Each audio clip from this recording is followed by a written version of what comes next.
Well, now that I'm finished doing the original Blood DK Mage Tower and the Brewmaster Mage Tower, I noticed a bunch of differences that I was kind of surprised by. They were really, really different fights. I'm going to go through and compare them based on the first and second phase, the differences between them. I'm going to compare the damage you do as Monk and as DK, the talent choices that you end up taking relative to your normal playstyle, like how different is it, how much of an impact or how much of a shock is the gameplay, and how much of an impact the missing Shadowland system actually has.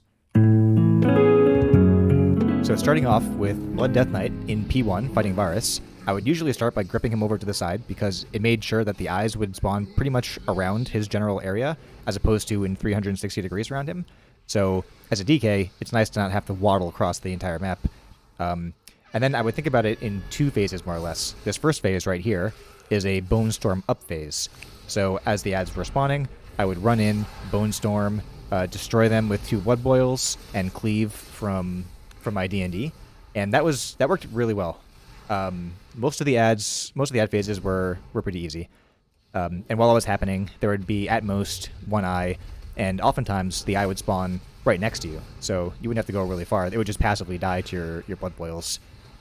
Death Knight was also nice because I always had a dot on him. A lot of my damage on Varus was Death's Caress dot, so that was okay.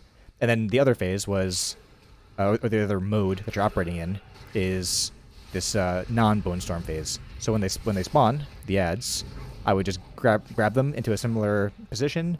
I would D&D them once they started to do their AoE pause, and then I would just finish them off. And that was easy enough. Like this whole phase, once I just, got my grip and stopped being a bot and getting shot off the platform by all these boops, it was pretty easy to manage. But getting this far was actually really hard. For me, I think the difficult part about Death Knight was the first phase. But you're never actually in risk of dying anywhere. So here's the the Bone Storm phase again. Like Bone Storm's up, I grab them, I just Bone Storm them, and 2 Blood Boils, and they all vanish. And my damage is actually pretty high. Like I was upwards of 1,000 DPS on Death Knight, which I was surprised by because Death Knight usually does less damage than Monk do on the regular game. So that was kind of strange, but that, and the other thing I didn't mention was I would macro Death's Advance into Bone Storm, so there was no chance of me getting booped during any of my AoE pump phases when I had Bone Storm up, and that was really nice too. Death's Advance was like pretty nice for the first phase. It was very, very hard, I'd say. Like it was definitely not easy for me to do Blood, but the second phase for me was not the challenging part. It was the first phase. In terms of cooldowns, I think the only notable mention here really just trying to find uses for Vampiric Blood. I didn't find myself really needing to use Vamp Blood, so just making sure I remembered to actually use them. And Crimson Rune Weapon was basically a DPS cooldown for phase 1. Really for phase 2 also. Actually, I didn't even really pay attention to the orbs because I never really found myself needing extra heals. So, yeah, I ignored a bunch of mechanics as Blood Death Knight here, for better or worse. Now, I played my Monk totally differently than I played my DK. I tried experimenting with maybe booping him over to the side with Clash and Ring of Peace the first time, but I found that the eyes weren't anywhere near as annoying on my Monk because I had so many rolls that it didn't really bother me much to just go over there and tag him really quick while I had to duck out of the AoE around the boss. But what I did do was I would always start off by keg smashing and then clashing to interrupt the first cast over here, just to guarantee that I would be able to interrupt the first cast of life drain or drain life. There was some weird RNG I was experiencing with the queuing of the first cast, so that guaranteed I could always see it. And I opted for exploding keg here just because I wanted to have some cadence that I would make choices around. So you would see right there, exploding keg and keg smash would literally just instantly delete whatever it hit. So I wanted to do it like that because I really liked having that 1 minute or 30-second cadence that I had on my Death Knight. It really made it easy to mentally structure the fight and just place myself in the total duration of the fight. But It's not required. I also experimented with Rushing Jade Wind. I just hate that talent so much. And I hate playing it like on live, and I hate always dedicating a global to it like every 7 seconds or over how long it is. But yeah, like the ads, I was really surprised to learn that there's no AoE at all on the ads. Like on Death Knight, the AoE would one shot Velen, but it was like I don't know why there's no AoE for Monk, but yeah, P1 for Monk was like trivial to me. I actually got to phase 2 like the first time I actually even tried it. So when I did that the first time, I was like, what is going on here? Like I don't understand why Monk is like this, but I do basically picture it the same way as I pictured the DK P1. I have an on phase and an off phase. You know, my on phase instead of Bone Storm is Exploding Keg, which I almost never get to use anyway. So this is like the first time I've used it since it's like existed, I think. That, and I would alternate between doing that and then just like normal AoE that Monk has. Everything that Monk has is AoE anyway. One thing that was really nice actually was getting to use Statue for the first time in a long time as well. Statue was really handy here mostly on phase 2. It was like a convenience on phase 1. You don't really need it, but phase 2 it came in very handy. And as you can see, I'm actually marking the orbs here because I had such a difficult time surviving P2 that I had to make sure that I had like 2 to 3 orbs up on the beginning of the second phase to even like survive. Like I was used to being like an unkillable god as my Blood Death Knight, and then having gone back to Brewmaster, I haven't played Brewmaster in like I don't know, like months at this point, and I was just like dying constantly on P2 trying to live. And my damage is for some reason really low. I think my overall damage here like was about 200 less than my blood. I was around like 700, 750 or so, I think, on Brew, and on my DK I was around 1K. So for whatever reason, like I was I'm not really doing any like scaling tricks. The most I'm doing is using the Unbridled Wrath potion or the Unbridled Fury, whatever it's called, and normal consumables, no weird gems or trinkets or anything like that. I would say as a monk, P1 like completely trivial, huge time sink, very annoying to get to P2. And P2 is definitely where the hard spot is. Okay, going on to P2 as a Blood Death Knight, I found P2 to actually be the easy part.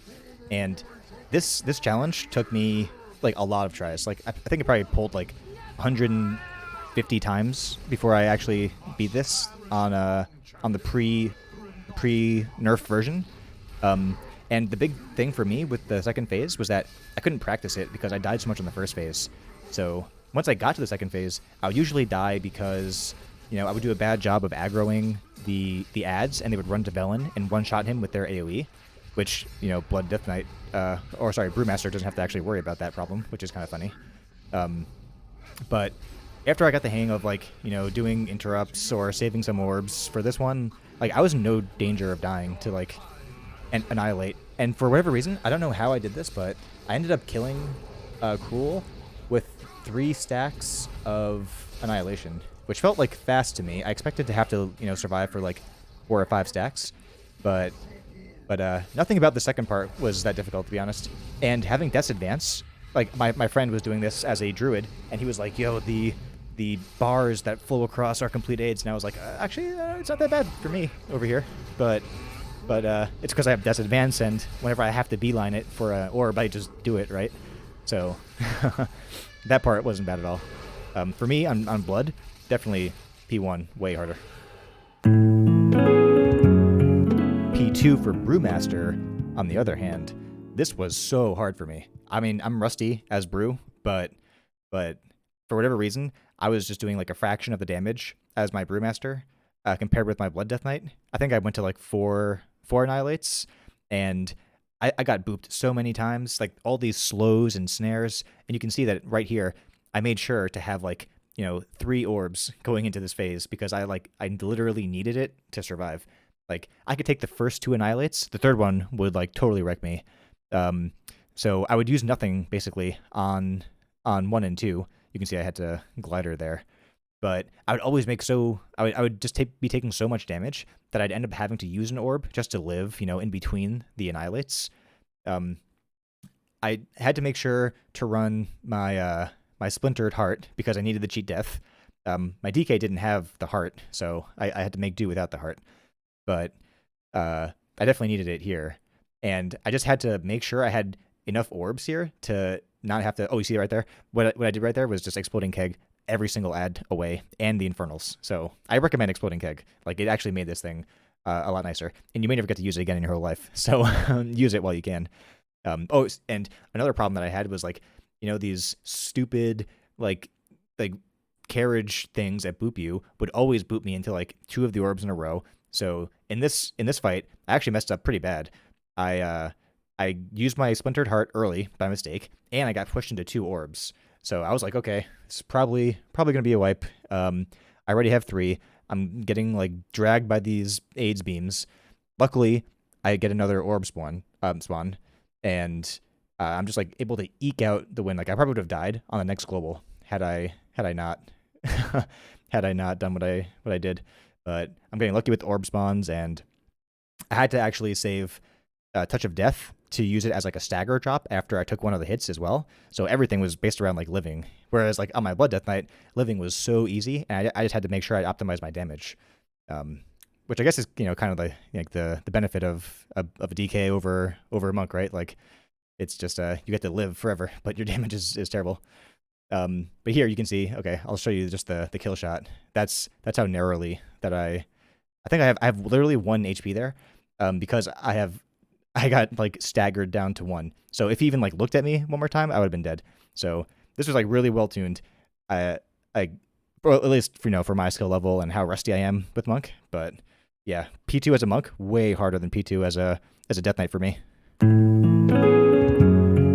So moving on to the damage section, I thought I'd just go over, you know, this is from my blood guide. I can link that as well, but just going over the actual damage numbers for blood.